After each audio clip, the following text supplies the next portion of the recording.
Për sa i përket Porto Romanos, po, si që referoni, edhe gara e dytë e shpallur për Porto Romano nuk rezultoi e suksesshme. Ofertuesi i fundit që ishte i shpallur i suksesshëm, nuk arriti që të sillte kontratën e tij financiare. Dhe bëri një komunikim zyrtar me autoritetin portual të Durrësit, duke informuar që e kishte të pamundur të sillte një ofertë financiare për shkak të rritjes së kostove. Ai është një porti i Porto Romanos, është një port në mënyrë strategjike, në kuptim të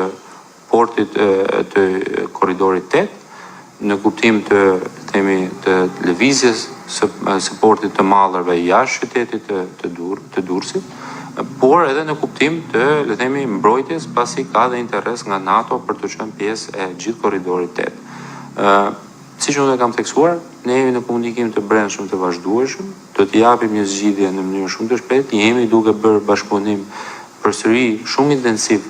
me konsulentin Royal Haskoning, që është ndër konsulentët më të mirë në botë për sa i përket porteve, dhe po vlerësojmë gjitha, masat që mund të merren në mënyrë që ta rivitalizojmë atë projekt sa më shpejt. Do ju informojmë sapo të kemi një përgjigje definitive për mekanizmin e zgjedhur. Dhe për sa i përket shoqatës transportit, po,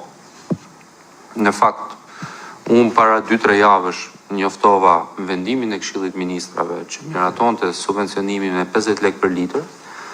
Dua të theksoj faktin që ky subvencionim erdhi dhe si rrjedhojë e uljes time edhe kolegëve të tjerë të Ministrisë Ekonomisë, por edhe Ministrit Financave, me shoqatët e transportit, në kuadër të detyrës sonë për të ulur për masat, menaxhuese dhe mbështetëse që mund të jepeshin dhe mund të jepen për subjektet dhe grupet e interesit, për shkak të rritjes së çmimeve të naftës, dhe ne u angazhuam në atë kohë që të kishim një masë mbështetëse, e cila u miratua. U angazhuam që kjo masë mbështetëse të ishte 50 lekë për litër, e cila u miratua, dhe u angazhuam që pavarësisht kohës së miratimit, që u miratua në maj në fakt masë mbështetëse, ne do e kishim fillimin në aplikimit që nga muaji mars, kur ishte filluan efektet e krizës. Ajo çfarë mund të them në këtë moment është që patjetër ne do ulemi përsëri me shoqatët e transportit, do shikojmë si do vazhdojnë dinamikat e kësaj